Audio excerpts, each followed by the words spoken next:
Looks like the mod collection's getting some competition. Welcome back, Troglodytes, to your daily dose of guitar information, the Trogly's Guitar Show. A very interesting guitar showed up on Reverb, listed for sale by Lay's Guitars. If you're not familiar with them, they are a pretty historic business in Akron, Ohio that you can send your guitars to and they can rework them. Take a look at this thing that they made. It's kind of interesting. I'm not gonna lie and say, yeah, this is my favorite Les Paul I've ever seen, but they're definitely getting unique and creative here. We've got a little bit of orange, we've got some red, there's some greens, some blues. Kind of has a book-matched pattern in a roundabout way. Dark splot, flower pattern. But I like their use of these blue platinum knobs, and it looks like they're utilizing Tone Pro's hardware. But when I saw this full body shot, I thought, is that like a really nice dark ebony fretboard with abalone inlays? Because those colors would work really well with what we've got here. But upon closer examination here, that just appears to be colored inlays to look like abalone from afar. But up close, there's kind of a goldish and a blue hue. You can almost see that they have like another layer of purfling around the bound edge. So that's always cool. The frets look ultra shiny at this particular angle. But the side profile shot reveals that this is just a copper color on the edge. And then when you flip it over to the back, it's all copper. So really busy here, pretty plain on the back. So now that we understand those two themes, if you don't really understand what they're going for here, copper ages in a really interesting way. It'll start off a nice color like this, but then kind of become green over time. That's called verdigris. And you could also intentionally age it to create like a cool table like you're seeing right here. Some results are better than others. So I think that's what they were kind of going for here. It has a matching headstock here, but I found it interesting that they opted to only put Les Paul on it. They're missing the model part of the silk screen. Then we've got a new Gibson logo over top of almost what looks like a fabric design. The back of the headstock has the original serial number written on it because it got all covered over. We can believe that it's from the year 1990, 233rd day of the year, and it appears that they had used this as some sort of a prototype for this finish. Now, is that number 7 out of 23 made? Yeah, I mean, I guess it could be, but it probably just stands for July 2023. But hey, did you miss this? The headstock is a slightly darker bronze, and they put a stinger on it just for fun. I like the marbled edge effect because this is a custom epoxy binding that they created for it, which has a very cool effect on the edge of the fretboard. But how much are they asking for this remade Les Paul Studio? $4,200. So maybe not for everyone, but if you think about it, if you bought a 1990 Studio that maybe needed a little bit of work, you might be able to get a deal for like what, $800 to $1,000. So that means all the refinishing work around $3,000. That seems to be within ballpark for everything they did. So if that one's not to your style, I bet they would be happy to do you a different one. But oh, look at that. They're gonna give you a chainsaw case with it in Brandon wound pickups. Next up, we've got an interesting spooky guitar, this time being listed by Killer Vintage Specialty Guitars, labeled as an ES-125. Let's take a look at this together for the first time. I just saw that there was some stuff on it. Oh, okay. Ducks Unlimited brand, I guess. We've got some fishies over here. Looks like a largemouth bass, maybe some sort of a salmon. Ah, is that a pike? Pheasant, goose, ladybug, maybe some type of a squirrel, duck, some flowers.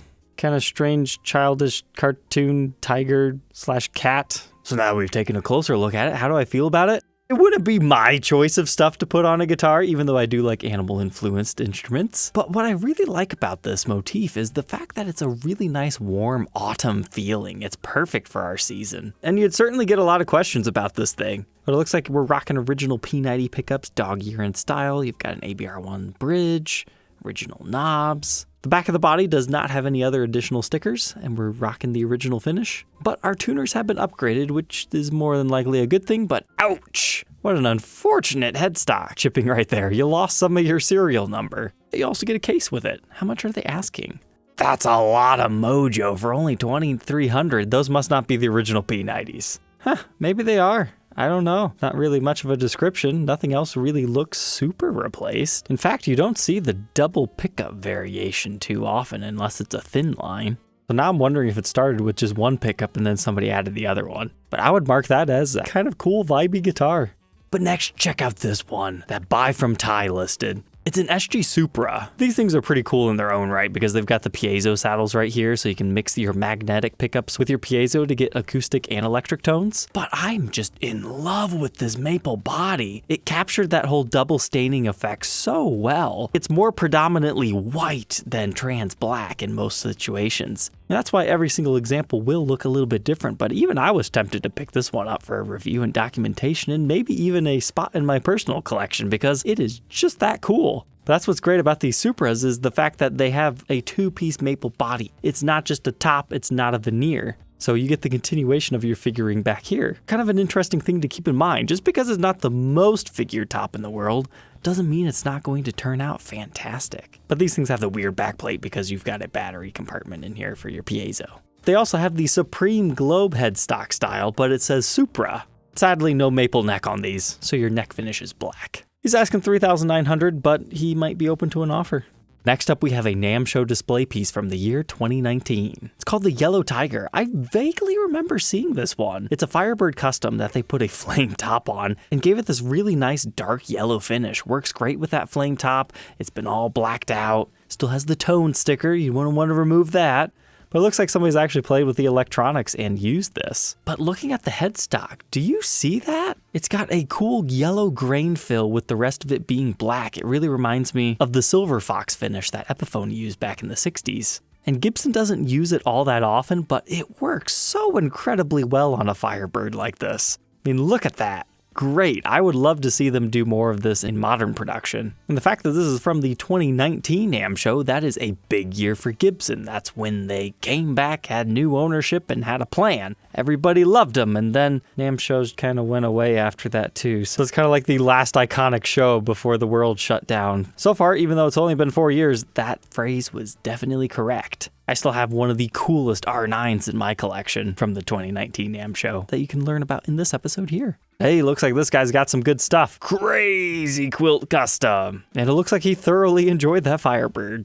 And now we've got a couple of spooky SGs by artist Jesper Eriksson. Not gonna lie, these aren't my style in the slightest, but I figured maybe someone will enjoy this. We've got like some voodoo-like paintwork going on. We've got our little Scully dude. It must have took some time to carve this up because BFGs, they started like this. They look like gators. So you can still see some reminiscing of that, but they just did some painting and maybe a little bit of additional carving. So you can take some time to appreciate what he did on the top. Looks like we got some little Scully dudes on the side. I really appreciate this one. He's like, ah! Whoa! Yeah! Then the back, we've got some fish plant monster thing. You have the continuation of that on the back side of the headstock. And this artist actually did 2 of them. Now, of the 2, I think I prefer this one. It's a little bit more down to earth. They let the initial red color come through, and then they give it some gold accents. But then the back is looking pretty similar. And here's what's on the headstock of this one. If you happen to have fallen in love with it, he's asking $4,000. And that's on each of them. And if that's your style, I'm sure maybe he would do one up to the design you have in your head too. But here's kind of an interesting one. It's a Gibson Custom Shop SG. Naturally, I like seeing promotional guitars, so I had to click on this one. We don't have a pick guard, still have the tenon cover, but then it just says Grinder Detroit on it.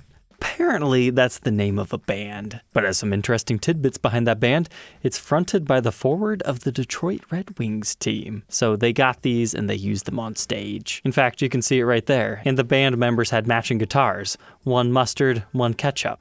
So I suppose I can see how that's kind of an interesting gimmick if you're doing a bunch of live shows. And they were certainly played. You've got some nicks and dings, so not necessarily the promotional guitar I thought it was. Not a company promotional guitar. But it looks like this one was made in the year 2004. But whoa, how did it end up in Ukraine?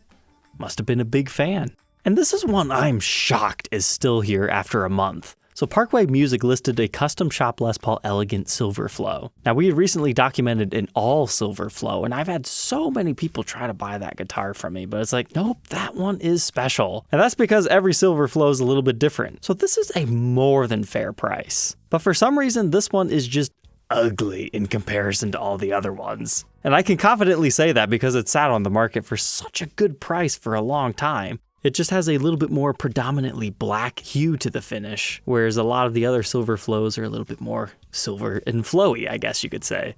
But at the same time, if you're looking for a unique guitar to add to your collection, 100% snap this thing up. I'm still even kind of tempted by it, but I've already got the cream of the crop. Why do I need the exact opposite?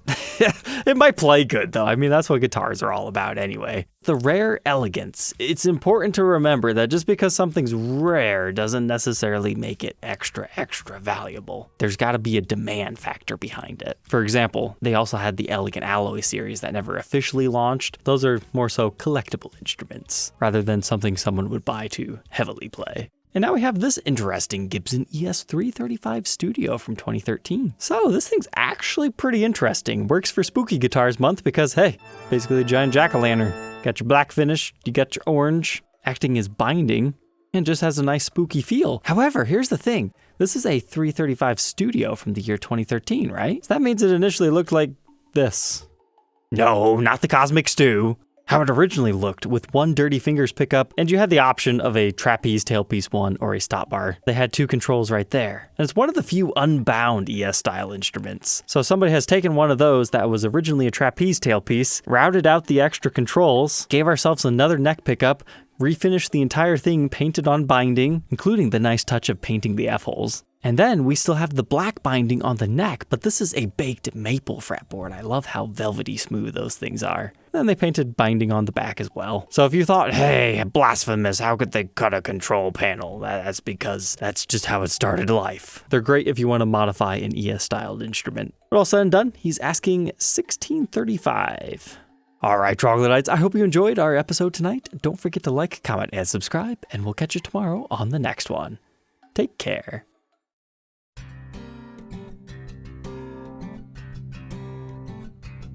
If you enjoyed tonight's episode, consider subscribing. I post videos like this every day. And you might even enjoy this next one.